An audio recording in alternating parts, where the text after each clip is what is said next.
vou atuar como mediador. Meu nome é Darcílios Marques de Souza, sou engenheiro civil e de segurança do trabalho, professor do campus Santo Inês, e serei mediador dessa live aqui. A palestrante, nossa professora Michele Joyce Pereira, né?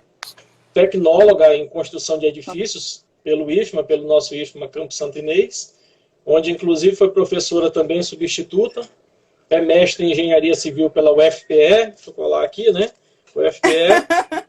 Tudo anotadinho. E doutoranda, né, em engenharia civil pela Universidade Federal de Pernambuco. Né, professor? E hoje, atualmente, é consultora, né? Trabalha como consultora da MRV Engenharia, em Pernambuco, né? Então, professor, fica à vontade um pouquinho e falar um pouquinho da senhora. Não, então, primeiro eu agradeço a oportunidade, essa oportunidade do IFMA em estar aqui podendo falar com vocês, com você, Darcílios, que é uma referência para mim, foi meu professor na graduação, uma pessoa que me ensinou muito, não só profissional, pessoal também, um amigo, né? Foi meu orientador na graduação, uma missão aí me ajudar. E até hoje a gente leva essa amizade, eu fico muito feliz com isso. Então, como o Darcílios me apresentou, inicialmente eu me formei em Santo Inês, no Maranhão, na graduação.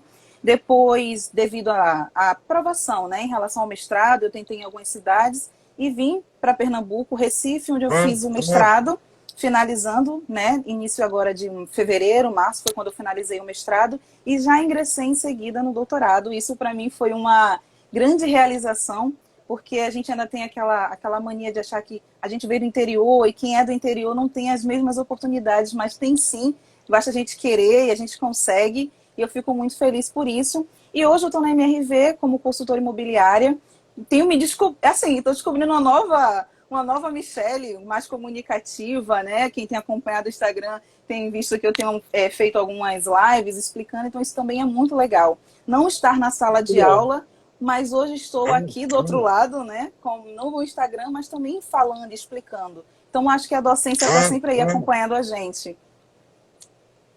Muito legal, professora. Isso aí, para nós, a senhora é um orgulho, né, porque os estudantes, a gente torce bastante os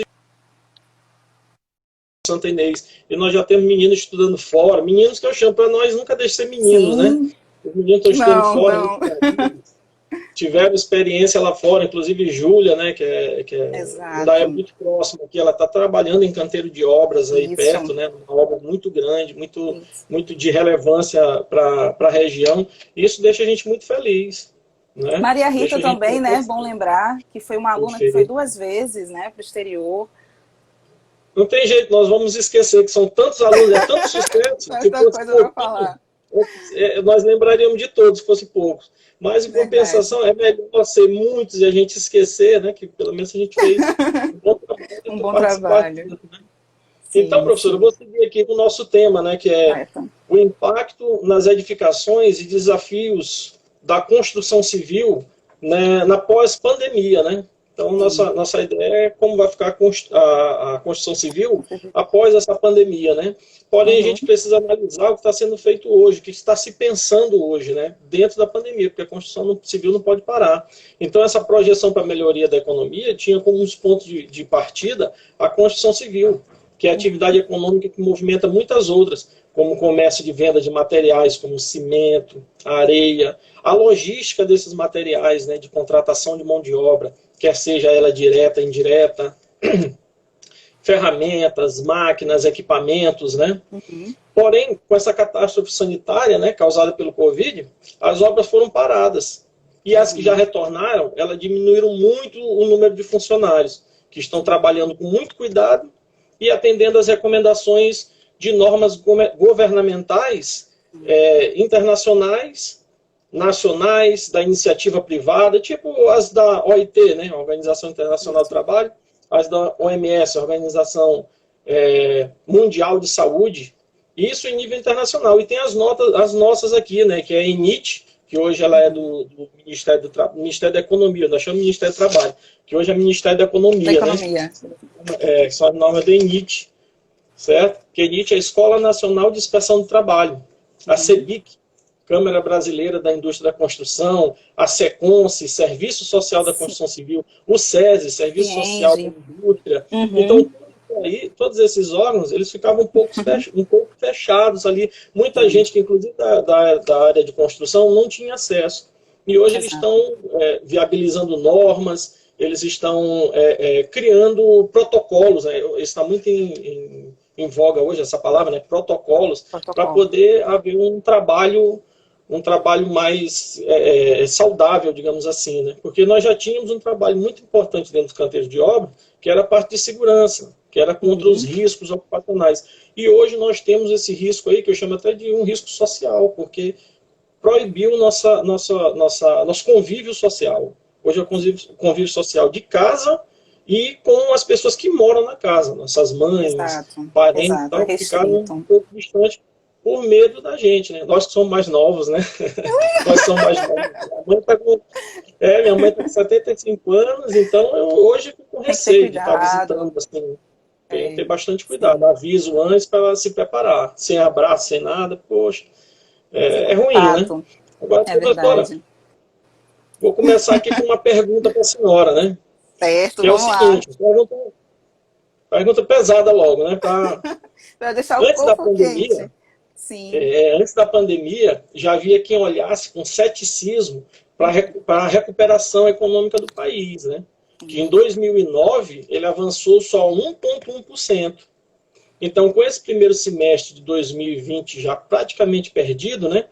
Quais são as perspectivas para o segundo semestre, para que o Brasil não afunde, eu vou usar até essa palavra forte aqui, mas só pode amenizar, que o Brasil não afunde, e para que 2021 ele não inicie com uma economia cambaleante, que inicie mais fortalecido, com essas medidas que a gente pode estar pensando aí. Certo, a gente começa com algo muito importante, né, Darcílios, que é pensar como recuperar, como voltar. A gente, antes de comentar do cenário para o segundo semestre, para o ano que vem, é necessário olhar o que está acontecendo no mundo, como é que o mundo tem se posicionado. E eu fiz até um destaque aqui nas minhas anotações sobre um posicionamento da diretora-gerente do Fundo Monetário Internacional, o FMI, a Kristalina Georgieva, e ela disse o seguinte: antes de se pensar em como vamos retomar a economia, eu preciso controlar a pandemia. Se eu não controlo a pandemia, eu não consigo nem planejar o que vai ser feito. Então, a gente tem visto investimento em pesquisa, em vacina para controlar a pandemia, além dessa tentativa com os o fechamento das cidades, né? O lockdown, o lockdown, a questão das pessoas ficarem em suas casas, né, isoladas, para evitar esse contágio, né, horizontal. Então, primeiro, eu preciso controlar essa pandemia. E depois, eu preciso de outras ações que vão investir, injetar dinheiro na economia. Alguns economistas, também eu tenho lido, de diversas vertentes, né, para ter um pensamento mais crítico. E o que eles dizem? Não adianta o governo poupar investimento. Não vai adiantar. Então, o governo, de fato, vai ter que abrir algumas linhas de crédito para investir principalmente nas obras que estão paralisadas. Porque a gente tinha muita obra que estava acontecendo e elas foram paralisadas, e a gente precisa investir. Uma das coisas principais é nas obras que foram paralisadas.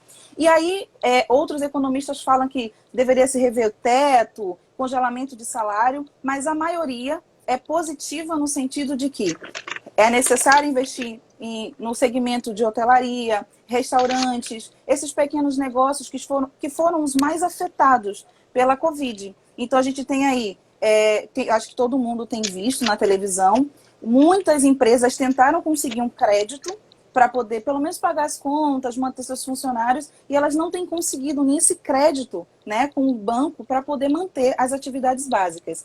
Então, nesse segundo semestre, a gente já tem aí a abertura de alguns serviços, alguns segmentos já voltaram às suas atividades, mas, claro, com o controle, os funcionários, eles estão intercalando horário para não fazer aquela aglomeração de pessoas no local de trabalho, então, por turno. Então, com o espaçamento de mais ou menos 1 metro, 1,5 metro. Só que, ainda assim, tem outras empresas que não vão conseguir retornar porque elas fecharam. Não tinha investimento, não tinha dinheiro para manter essas empresas e esses funcionários. Eu tenho visto muito as empresas que não demitiram pessoas, fez a redução salarial. Então, muitos funcionários estão com salário reduzido. E eu não sei se vocês também têm ciência já disso, que o governo fez uma parceria com algumas empresas e alguns funcionários estão recebendo aquele auxílio emergencial, ao invés de receber o salário, vem no contra-cheque o auxílio emergencial. Então, assim, isso vai continuar. Mesmo que a gente tenha o controle da pandemia, a gente tem que pensar que essas ações elas vão continuar. A gente tem que lembrar também que no Brasil a gente tem muito autônomo. E esses autônomos foram prejudicados absurdamente com essa Covid. Então o governo vai ter que investir nessas pessoas e dar uma garantia para que elas retomem o seu trabalho.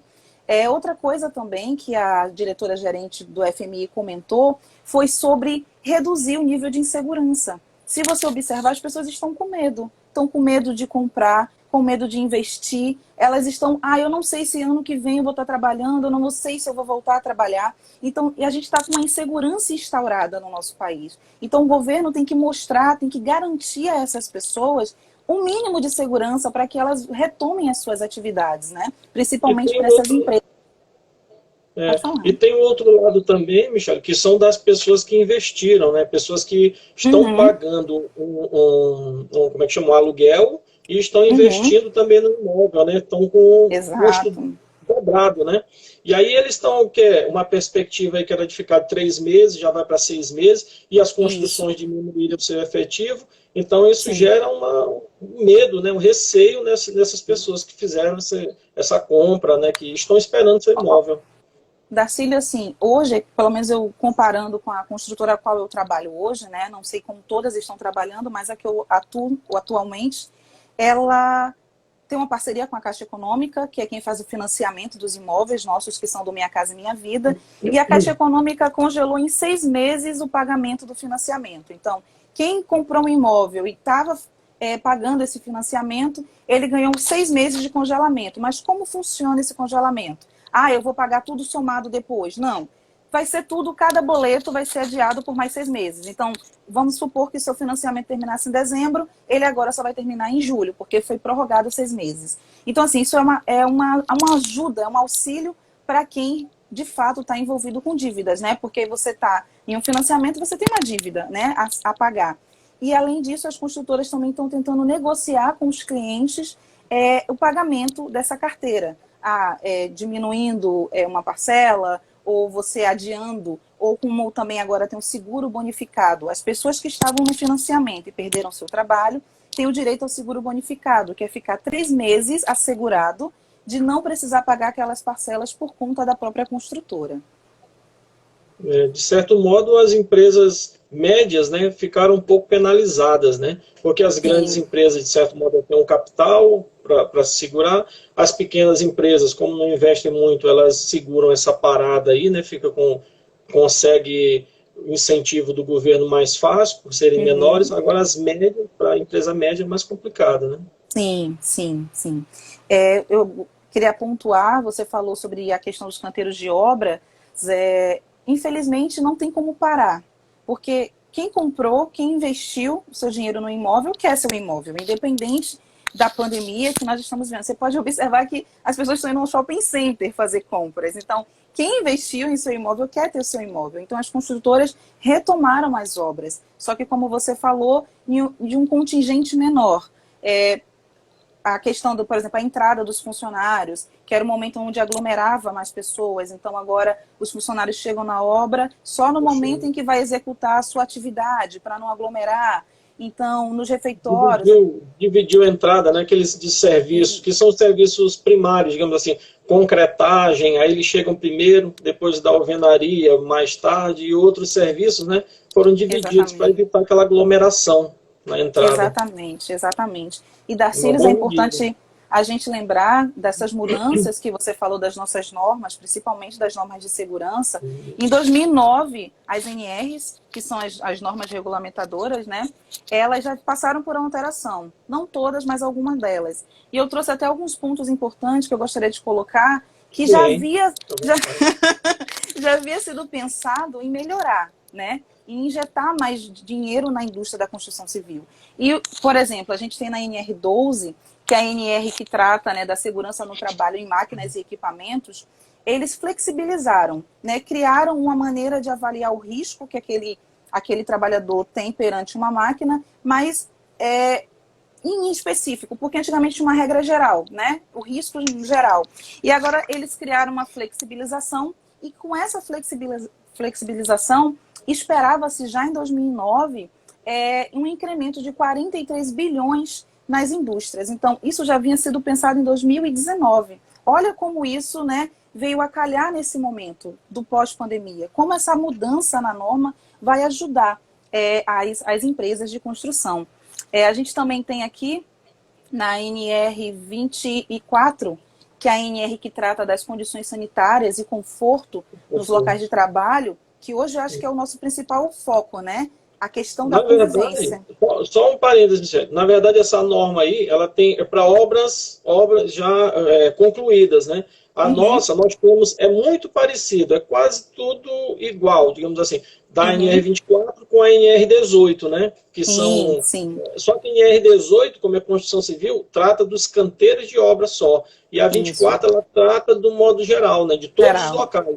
De quem trabalha, né? Quem faz parte do serviço.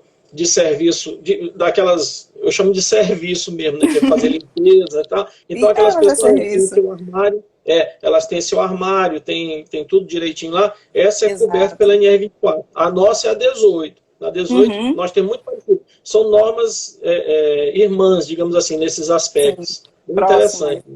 E aí, o que eu gostei da NR24, essa mudança dela, é porque já estava visando o conforto dos funcionários, né, nesse modo geral, em serviços no trabalho, e como isso veio a calhar agora.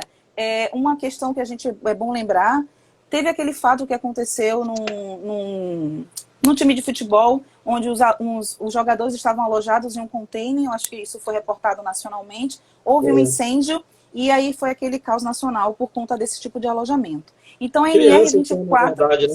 Sim, Criança, era do time de base, né? Se eu não me engano. Time de base. E aí a NR24 já trouxe essa mudança para os serviços, dizendo que nesses canteiros, nesses locais de serviço, eu não posso mais usar esses contêineres marítimos para alojamento. Eu só posso usar agora para depósito de materiais. Então, isso já visa o conforto e a segurança do trabalhador. Então, é importante lembrar que, em questão de Covid, a gente, além de manter o distanciamento, eu preciso ter locais ventilados. Eu preciso garantir uma ventilação nesses locais onde eles vão estar. E os containers, geralmente, tinham no máximo uma janela, né? E uma porta principal. Então, a ventilação... Mal dimensionado para a habitação humana, né? Exato. Então, ali tinha que fazer o uso do ar-condicionado, até porque, né, para manter o conforto térmico. Então, isso foi agora banido. Para que você use o container, ele vai ter só uma função agora de armazenar materiais. Eu também fiz uma outra observação, que a CEBIC, né, ela enfatiza muito da questão da NR18, essa alteração da NR18, e ela diz o seguinte, que essa NR chega com especificações para as áreas de vivência e que nesse momento os containers também, eles determinam essa questão dos containers, só vão ser usados para materiais, não pode ser mais usado para alojamento, vestiário, escritório, nada disso. Então na NR18 também está tendo agora essa restrição, essa ênfase, né, que não pode mais ser usado. E eu acho que as obras, as construtoras, enfim, no geral, sempre visavam executar a obra num tempo dentro do cronograma, do escopo e com menor custo. Sempre foi isso. E, infelizmente, com essa nova situação que nós estamos vivendo, vão ter que ser feitos novos investimentos. E os gastos vão aumentar nos canteiros de obras. Porque agora eu preciso garantir para os funcionários que o material, por exemplo, que ele vai se alimentar no refeitório, seja descartável. Eu não posso usar mais pratos e copos que eu tenha que lavar. Não. O material agora vai ser utilizado e descartado. Eu preciso garantir... Do uniforme também, né, que tem que vestir um dia, a recomendação agora é vestir o uniforme um dia, no outro dia já vim com o uniforme novo. Outro uniforme. Assim, porque era costume de muitos funcionários deixar um uniforme, para não estar lavando, né, deixava o uniforme lá, ia usando, ou mesmo fazia aquela lavagenzinha lá no canteiro de obra e deixava para não ter trabalho e não estar levando para casa. Né? Exatamente. Que às vezes é ruim. A pessoa está levando uniforme para a esposa lavar, uniforme pesado, grosso, então ele já deixava no canteiro de obra. E agora a recomendação é que não se faça mais isso, né? Que não use mais isso por causa de contaminação. Então o empresário talvez ele tenha que arcar, não ficou bem claro isso, né? Mas Ainda ele tem não. que arcar com essa lavagem lá, porque fica ruim para o funcionário levar para casa e fica ruim também para ele estar usando no dia a dia. Exato.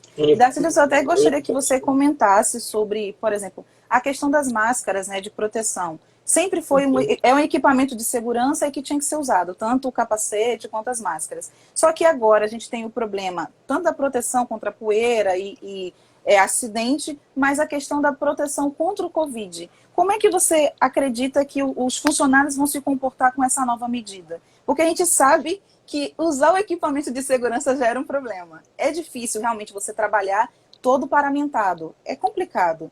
E agora, como é que eles vão se comportar diante dessa nova necessidade?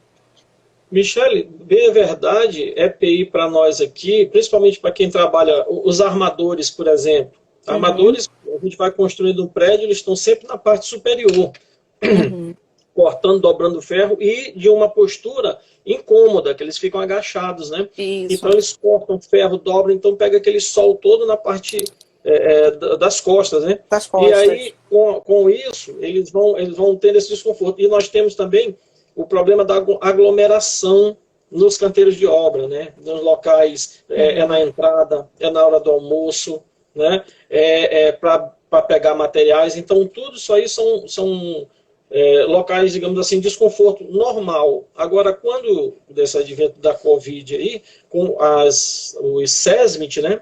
Eles têm que ter uma preocupação muito grande para treinamento dessas pessoas. Porque o SESMIT já faz um treinamento que é importantíssimo, porque o SESMIT, a diferença de SESMIT para CIPA, eu sempre gosto de falar, que SESMIT é um serviço especializado. É um serviço que nós temos lá, que são profissionais, que são contratados para trabalhar com segurança. E a CIPA a CIPA é uma comissão interna formada por empregados da empresa. Então, o SESMIT, eles vão dar informações para a CIPA. E o pessoal da CIPA, na verdade, eles vão identificar, vão olhar os riscos. Então, aquelas pessoas que trabalham em locais fechados com materiais, tintas, solventes que liberam gases nocivos, né, que são até deslocadores de oxigênio. Então, em locais fechados, a pessoa não pode ficar trabalhando, mesmo que tenha uma máscara. Então, o SESMIT vai e orienta.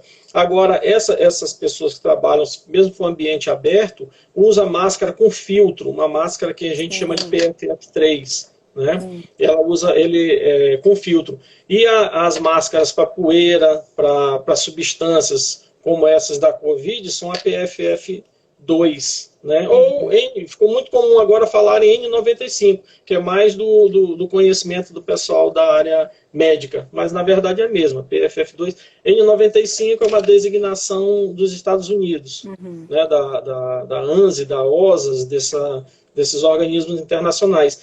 E essa máscara, na verdade, ela protege até 95%, ela protege 95% desses riscos de contaminação das pessoas, né? E no canteiro de obra, eles já tinham a expertise já de utilizar a máscara em si, mas contra a poeira, como falaste. E alguns, como pintores, como soldadores também, eles usam uma máscara com filtro mais específico para evitar essa contaminação. Então, são pessoas, de certo modo, treinadas, né? Porém, o que há também é a retirada da máscara mais vezes, não há o cuidado, saiu da área de trabalho, ele já tira a máscara de qualquer jeito. Então, isso está sendo ensinado para os funcionários, né? Porque há os riscos, e como a gente falou aqui, já tem os riscos, uma gama de risco muito grande do canteiro de obra. Do próprio trabalho, né?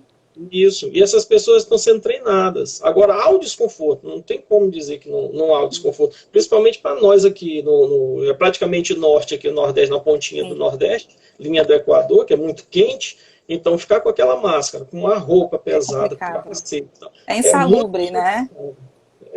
O calor agora deixou de ser insalubre, tiraram, né? Porque o legislador, eu achei interessante isso, o legislador, ele é do sul, né? Então ele entendeu que calor, não tem calor fora mas vai trabalhar numa fábrica que é telha de zinco, e o cara vai ver, eu já vi locais com telha de zinco, trabalhador lá, bebendo água toda hora e causa um desconforto, e a produtividade cai. Então, quanto ao desconforto, desconforto térmico, ruído, então tudo isso aí afeta a produção, né? Exatamente, Darcílios, muito bem. E essa informação é atual e importante porque você tem uma experiência de canteiro de obras absurda, além de ser engenheiro de segurança no trabalho. Então, a sua visão é muito mais ampla do que a minha, né? A gente está aqui acompanhando as mudanças nas legislações, mas quem vive mesmo no canteiro de obras é quem sabe como é que de fato se comportam os funcionários e a realidade deles. Então, o legislador que está sentadinho não está sabendo de fato quais são as necessidades dessas pessoas. Essa é uma crítica, né? Eu acho que devia ser setorizado, porque lá no sul, o problema nosso aqui é calor, lá no sul é frio. Tem muita gente que faz questão de utilizar, lá no Rio Grande do Sul, faz questão de utilizar luva, máscara, tudo, porque ajuda, né? Com relação ao frio. E nós aqui é calor, e calor é complicado. Porque a gente, como eu te falei, o exemplo da pessoa que está trabalhando no topo do prédio lá, cortando, dobrando ferro, com luva. Ah, o ferro fica bem quente, fica. Ah, mas o cara pega com luva. Mas há o desconforto da luva. Então, é complicado. Há risco de náuseas, né? Trabalham em alturas, há risco de náuseas. Ainda bota uma máscara. A máscara dificulta um pouquinho a troca gasosa, né? Além de ser cuidado, além de ser... como é que a gente pode dizer? Além de nós termos um trabalho aí que precisa ser repensado, né? A gente tem que ver a questão das pausas também. Nós temos que fazer pausa nessas atividades e hidratar mais vezes o funcionário. E colocar também em cada pavimento, dotar de sistema de hidratação, quer seja a garrafa térmica lá, ou mesmo os bebedouros, tem que chegar nesse trabalhador. Porque Darcílios, o desgaste... Eu estou vendo aqui, chegou uma pergunta aí do professor Ciarline, não é isso? Sim. Confere aí comigo. E aí ele está perguntando sobre a questão da concepção das relações dos ambientes, como deve mudar, né? Quais são as soluções ou propostas para uma sala de aula. E aí a gente pode entrar, né, responder essa pergunta do Ciarline até quanto tempo, professor, né? Bom estar aqui, reencontrá-lo. Só abrindo um aspas rapidinho, Michele, professor Ciarline, nós fizemos um trabalho muito bom, foi em relação às rampas, a verificação de acessibilidade em Santo Inês, né? Foi durante até um SEMASED, né? Que nós fizemos lá, foi muito bom. Saudade desse tempo do SEMASED. Professor, essa questão dos ambientes, a alteração dos ambientes, não só para as salas de aula, mas para um geral, um todo. Hoje a gente observou que as nossas construções elas não estão adequadas para garantir esse afastamento, manter essa distância entre as pessoas, mínima de 1 metro. A gente sabe que tem salas de aula que a gente tem 70 alunos, 60 alunos às vezes, e que ficam um amontoado, né, com o outro. Então, tanto nas escolas quanto nas residências, as construções vão mudar. Só que essa mudança a gente não vai perceber agora no próximo semestre nem no próximo ano. A gente está falando aí dos próximos projetos que vão ser lançados e as novas construções. Só para a gente, antes de iniciar esse discurso, eu gostaria de lembrar que já passamos por crises na saúde pública a nível mundial. E eu faço um destaque aqui, por exemplo, a febre bubônica, por exemplo. E que na época, a peste bubônica, ela chegou no Brasil, né, na época aí de 1900, e perdurou por muitos anos. E demorou de ser, né, controlada. E quando eles perceberam que essa propagação dessa peste acontecia dessa forma, o contágio era porque as pessoas estavam muito próximas umas das outras, e naquela época as construções não tinham essa condição sanitária garantida, o que foi feito? A primeira coisa foi garantir iluminação nas residências. E antes as construções, as ruas eram becos, eram vielas. Então eles tiveram que garantir um espaçamento, ruas mais largas, para aumentar a circulação do ar. Então, essa peste bubônica fez com que a arquitetura das cidades, principalmente do Rio de Janeiro, Rio Grande do Sul, mudasse. Então, olha, passamos por uma peste que matou muitas pessoas naquela época e a gente volta para uma outra, também questão de saúde pública mundial. Então, o que a gente tem percebido? Nos últimos anos, as construções de residências, por exemplo, estavam seguindo aquela metodologia do reduzir espaço. Vamos reduzir o espaço. Mas por que só reduzir o espaço? Porque as empresas querem dinheiro e construir mais em um espaço menor? Não, não era só por isso. antes de fazer uma construção e qualquer coisa que seja, faz um estudo de mercado. E tem visto que as famílias têm mudado. Não é mais aquelas famílias de 12, 10 pessoas, 10 filhos. Hoje os casais têm um filho, às vezes não tem, ou tem só um cachorro, tem um gato. E as pessoas hoje trabalham muito, tem uma rotina de trabalho muito grande. Então, elas usam a casa, a residência, mais para dormir. O dia inteiro as pessoas estão no trabalho. Então, não há necessidade mais, ou não havia necessidade mais, de espaços tão grandes, de casas tão grandes. Só que aí, o que acontece? E a ventilação? E a iluminação natural dessas residências? Hoje, percebemos que ela não está garantida. E que, a partir desse momento, eu preciso garantir que as novas edificações, elas tenham, pelo menos, a maioria dos seus espaços, 50% dos seus ambientes, uma ventilação natural e iluminação natural. Então, eu, por exemplo, na construtora que eu estou agora, já foram feitos lançamentos esse ano e que vão ser entregues em 2022. Então, esses lançamentos não tem mais como mudar. São projetos que já foram aprovados e vão ser executados da mesma maneira que a gente tinha um comportamento no ano anterior. Mas, a partir daqui, os próximos projetos que vão iniciar em 2021, eles já têm que levar em consideração que, por exemplo, antes de eu chegar na minha casa, eu preciso ter um espaço de higienização. Eu preciso ter, antes de entrar em minha casa, eu preciso ter um local para eu deixar meu sapato, para eu poder tirar, lavar minha mão ou usar um álcool gel. Eu preciso desse espaço. E na minha casa em si, eu não posso viver somente com aquele ar-condicionado, né? Eu preciso ter uma ventilação natural. E os espaços também. Eu vou pensar agora o quê? Eu não posso mais entregar projetos prontos. Ó, essa residência assim é padrão. Eu agora preciso entregar projetos que sejam personalizados. Porque, por exemplo, eu tenho uma necessidade, eu tenho um trabalho, Darcílios tem outro, e cada pessoa tem seu próprio trabalho. Então, sua casa hoje também vai ser seu local de trabalho. A gente sabe que é uma tendência a aumentar o home office. Nós já tínhamos um cantinho, todo mundo tem um cantinho em casa, né? Todo mundo tem um cantinho para estudar, no final de semana fazer um trabalho. Então, é a tendência do futuro. E outra coisa também, Michele, que a gente vê que, ó, da peste para outra praga demorou um tempão, sei lá, 100 anos, né? E hoje que a gente vê o seguinte, nós tivemos uma já em H1N1, né? Teve uma gripe em 2002, nós já tivemos aí outra em 2009, quer dizer, tá só diminuindo o espaçamento de uma para outra, né? E agora 2012 nós também tivemos, e agora novamente em 2020, né? 2020 nós estamos nos deparando. Então, se eu fiz essa leitura atenciosa aqui das recorrências, né, dessas pandemias aí, dessas doenças, pandemias, outros nomes que tenham, né, e eu vi a pergunta do professor Ciarline, que ele diz que lá é uma tendência na Finlândia, se não me engano, eles têm 8 escolas com sem paredes, escola ventilação natural, a ventilação natural total. E a gente tem que repensar isso mesmo, porque o que vai acontecer no futuro próximo com essas pandemias aí? Elas vão ficar recorrentes, a gente vai aprender a andar, como os japoneses já andavam há muito tempo. Japonês não ocorreu muito problema lá, teve, obviamente, né? Mas foi menor, porque eles já tinham um protocolo contra gripes e outras doenças do trato respiratório, né? Outras Covids que nós já tivemos antes. Então, isso é importante,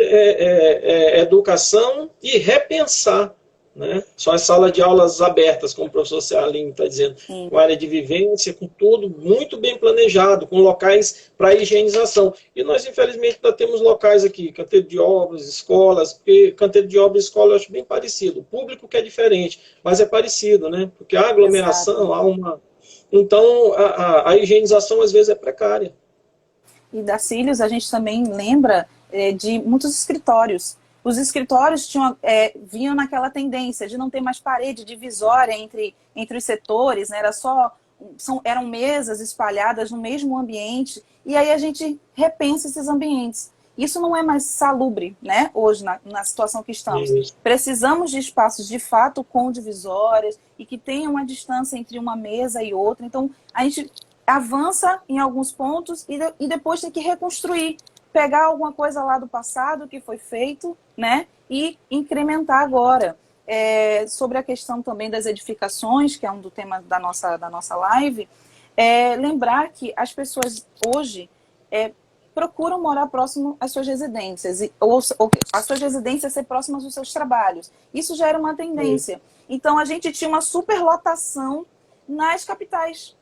Então, todo mundo quer morar na capital porque praticamente todo mundo trabalha, né, nos centros comerciais. Só que tem que pensar que quanto mais gente nesses espaços, não tem terreno mais disponível para construção. E como é que agora eu vou construir espaços amplos, ventilados, se eu estou aglomerando casas, se eu estou aglomerando ambientes? Não tem como. Então a gente tem que agora voltar ao pensamento e lembrar que as regiões metropolitanas também são soluções. E que eu preciso hoje de uma residência que seja segura. Não só segura na questão de, eu vou ser assaltado, não. Mas segurança para a saúde.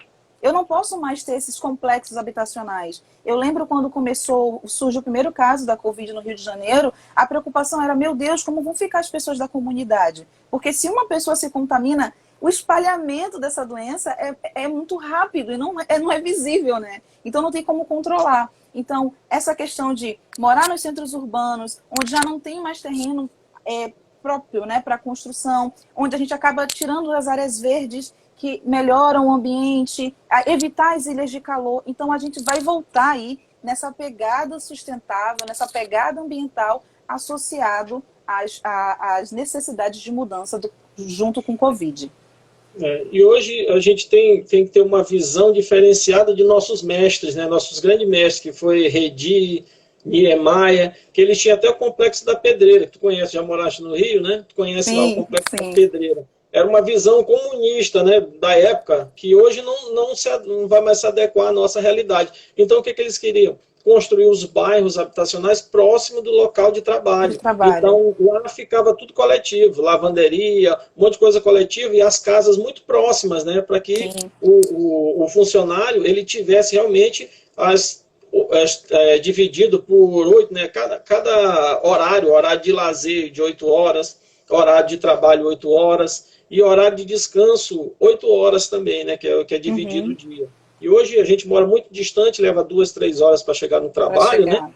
E a gente perde aquele tempo para estar com a família, para estar no lazer ou estar lendo o que está muito em déficit hoje. As pessoas pensam que a gente está hoje ociosa, quando na verdade não é. A gente tem que ter aquele tempo vago, que é justamente para criar, para escrever, para ler, para estudar uma coisa que não seja aquela obrigatória de escola ou de faculdade, né?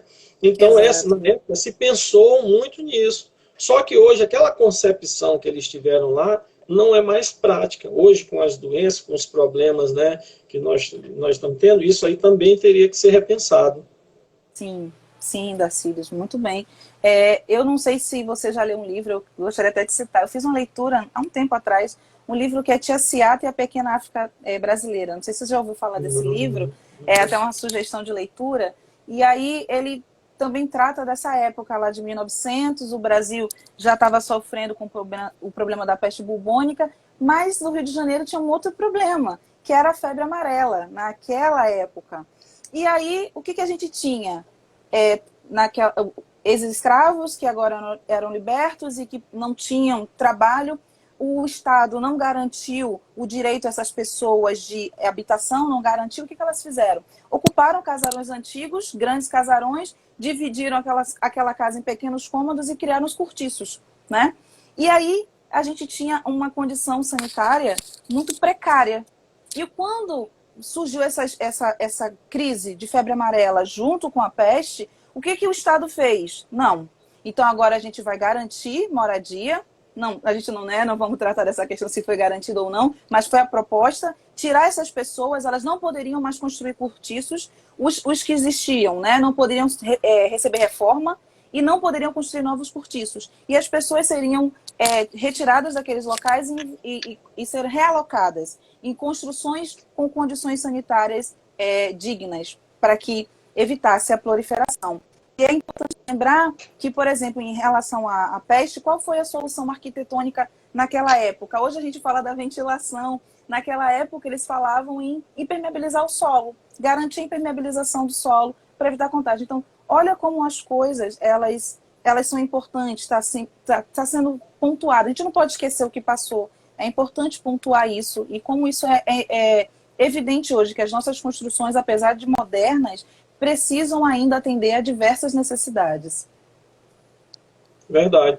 E outra coisa, a insalubridade, como tu bem frisaste, a insalubridade, os bairros, as moradias, tem que ser muito bem pensada, e a destinação dos dejetos, a destinação dos esgotos, né, das águas servidas, né, tem que ser muito bem pensada, porque se o rico está bem numa casa, vamos dizer assim, né, o pessoal com poder econômico melhor, dignamente, né, tenha trabalhado, conseguiu construir ou comprar seu imóvel, né, faz uma construção boa, faz uma construção adequada, tem o pobre lá num bairro, por mais distante que seja, mas dentro da mesma cidade, se essa pessoa não vive uma condição legal, essa pessoa vai estar gerando vetores, porque se tiver esgoto a céu aberto, ali proliferação de ratos, de mosquitos, de parasitas, e isso de um jeito ou de outro vai também afetar as outras pessoas. Então, por isso que é a obrigação não só do pobre brigar por melhores condições, quanto do rico também. Porque o rico paga imposto, o pobre paga imposto.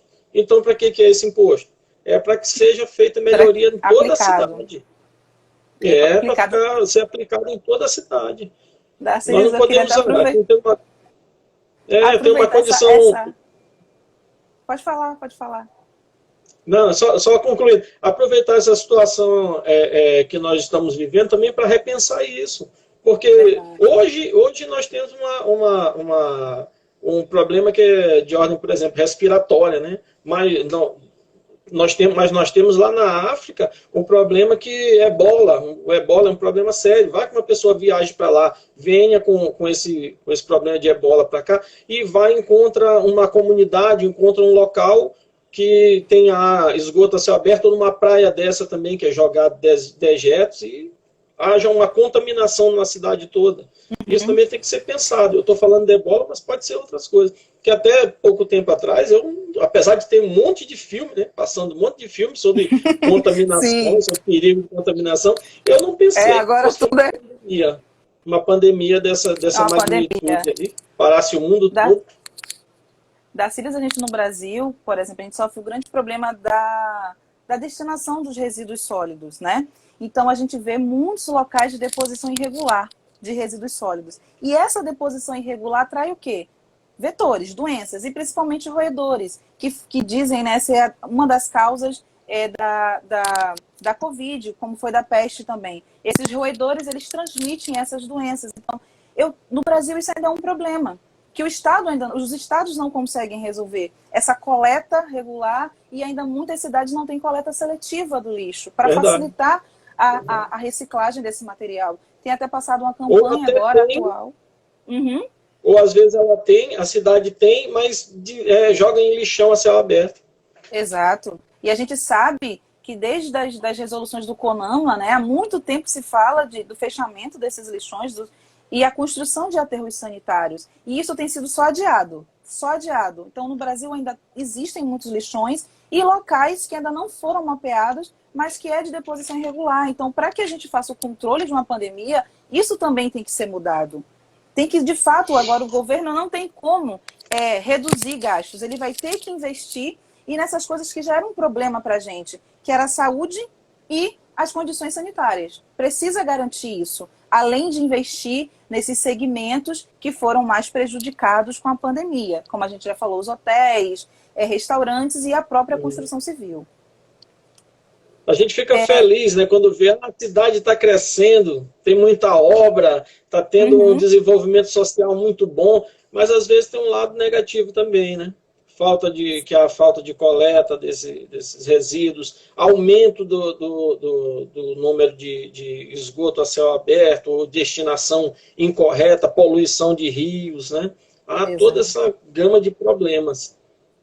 Darcílias, eu queria até colocar, eu fiz uma anotação, que é da professora Laura Carvalho. Ela é professora de economia da USP, e uma das propostas, né, dela de recuperação da economia após Covid é que, além, né, do governo precisar investir na saúde e nas questões sanitárias, ela diz que aumentar a arrecadação. Como é que o governo vai injetar dinheiro na economia, de onde ele vai tirar esse dinheiro? Então, a proposta dela é fazer o aumento da arrecadação através de aumentar a alíquota para os mais ricos. Porque todo mundo paga seus impostos, mas a gente sabe que no Brasil, quem é rico tem muita parte de herança, de alguns bens que eles não, de fato, não pagam nenhum imposto por isso. Então, ela alega aqui que uma das medidas seria aumentar a arrecadação, aumentando a alíquota dos mais ricos. O que você acha disso? Eu acho até que é o seguinte, a gente arrecadar bem se as pessoas que até de modo honesto, né, tiveram dinheiro do governo, assim, tiveram muito incentivo do governo, né? A pessoa ficou rica trabalhando honestamente, tá? Ficou bastante rico. Eu acho que era hora também dele dividir um pouquinho, deles darem também contribuição para a universidade. Isso é muito importante. Nós temos nos Estados Unidos aí, são jogadores, são artistas, pessoas que ganham muito bem e redistribuem sua renda. Bill Gates aí é famoso por fazer muita filantropia, né? E então acho que chegou o momento da gente fazer. O brasileiro tem que realmente mostrar que é bom, não só em época de pandemia, em época de caos. Eles têm que começar a pensar e ajudar as pessoas agora, porque quando não tem pandemia, não tem nada, o pobre que está morrendo de fome está invisível lá. Então essa é a hora de ajudarmos, né, essas pessoas. Ó, Darcílio, a Ivoneide está até aqui comentando, ó. Porém, no Brasil, os mais ricos pagam menos impostos. E é isso, essa é a proposta. Justamente por mais ricos não pagarem os impostos devidos, seria aumentar a arrecadação, aumentando a alíquota deles, né? Principalmente no imposto de renda. Diga, Darcílio. Mas tem que ser bem combinado. Isso tem que ser bem combinado, senão vai ficar muito porque mexer no bolso de quem tem dinheiro dá problema. É complicado. Pois é, e essas pessoas tinham que fazer, tinha por obrigação, vamos dizer assim, né? Lógico, eu estou falando obrigação, mas de fazer esse dinheiro rodar, né? De fazer a economia funcionar. E não só estar ganhando dinheiro e guardando, né? Exato. Mas muitas construtoras não gastam nem um tostão, elas pegam o incentivo do governo e quem compra a casa vai e paga e tal. É muito honesto, é muito lícito, é bacana. Mas aí quando ganhar bastante dinheiro, tu, Michele, quando ficar muito rica, aí, se Deus quiser, aí em breve. Se Deus quiser. Olha, Darcílio, eu tenho visto aqui em Recife, muitas empresas, elas estão aproveitando esse momento de pandemia para fazer um marketing, né, próprio. Então, elas estão ajudando as universidades, dando material para fazer álcool gel, distribuindo máscara. Só que só isso não é suficiente. Elas não podem agir dessa maneira agora, achando que eu já fiz o que eu deveria fazer. Não. Esse é o momento que a gente está tentando conter uma pandemia e ótimo, excelente essas iniciativas. Mas no pós-pandemia, nesse segundo semestre de 2021, elas de fato vão ter que participar de alguma forma da reestruturação do Brasil. Verdade. E o professor Ciarline está falando aqui, ó, que a Raquel Ronick, ela enfatiza que a demora no achatamento da curva é o preço que nós estamos pagando pelo abandono da política sanitária. Uma grande verdade. O que a gente está falando aqui é de modo bem didático, bem leve e tal, mas a verdade é essa mesmo. A crítica pesada é essa mesmo. Nós somos, de certo modo, a gente tem que fazer essa crítica, né? Independente de quem eu vote, eu sempre vou fazer a crítica, porque eu quero cada vez que seja melhor distribuído renda, que chegue nas suas... E para isso, os políticos aqui nossos também têm que brigar por nós, né? Porque chega em Brasília, os de São Paulo brigam por Brasília, os de São Paulo brigam por São Paulo, os do Rio brigam pelo Rio, então cada um tem que brigar por seu pedacinho ali de renda, digamos assim, para poder desenvolver políticas sociais, sanitárias, eu digo sociais até assim, sanitárias, de moradias, criar renda mesmo para as pessoas. Tem muita gente, aqui no Maranhão é muito carente, porque tem muita gente querendo trabalhar e não está encontrando emprego. Então a gente já tinha esse cenário de desemprego no Brasil. Já era um cenário nosso, uma realidade nossa. E a pandemia, a gente agora está com números absurdos de desempregados. E porque, além das pessoas que já estavam desocupadas, ainda tem aquelas, como os autônomos, que tinham uma atividade, mas que não puderam mais exercê-las por conta das restrições, né, do trabalho. E aí, a professora Laura Carvalho, da USP também, ela comenta isso, que a gente precisa agora de um modelo mais abrangente de proteção social. E aí ela fala da questão de ter um auxílio. Ela falou da questão, um auxílio fixo, permanente, mas isso ainda é uma questão de discussão, para garantir a essas pessoas que elas retomem, né? E até, de fato, injetar dinheiro na economia, fazer o dinheiro circular. Verdade. Michele, a gente já está chegando no tempo, né? Já passou tão rápido! Pois é, no comecinho, a primeira live, né? A gente fica assim um pouquinho tenso, nervoso, né? sim. Mas, cara, eu tô vendo aqui o horário já tá próximo, né? Então, eu queria ver tuas considerações aí, né? Tua fala aí, vamos dizer assim, final, né? Final. Então, eu aproveitar para agradecer, antes que encerre, né? Agradecer essa oportunidade. Eu acho que a gente não pode pensar só pelo lado ruim. Essa pandemia trouxe o quê? Em momentos como esse de discussão e reflexão, estamos sendo bombardeados por questões e políticas, o que pouco tinha sido feito no Brasil, principalmente nas escolas, né? Que evitou essas discussões políticas. Então as pessoas acabavam ficando mais assim, eu não vou me posicionar. E agora não, a gente está vendo, principalmente a questão sanitária, o quanto nós precisamos ter voz, falar e apontar onde está errado e procurar melhoria. Então, a gente tem que pensar que essa pandemia trouxe esses momentos, quem tem oportunidade, tem internet, para estar se atualizando, participando de lives. Então, a gente está aumentando o nosso pensamento para discutir essa reflexão, e eu fico muito feliz em estar aqui com vocês. E dizer que para as novas construções, a tendência é que criar ambientes com iluminação natural, com ventilação natural, e que, de fato, a nossa casa seja vista agora também como nosso espaço de trabalho, porque vão aumentar esses trabalhos em home office, e lembrar que as profissões estão sempre mudando, as profissões estão se atualizando, a gente tem inovação tecnológica e, por sua vez, as profissões mudam também. Então, a gente não pode ficar acomodado, eu faço isso e vou só fazer isso. Não, a gente tem que repensar os nossos trabalhos, como a gente pode melhorar essa questão do home office na nossa casa e deixar as nossas construções mais salubres. Verdade.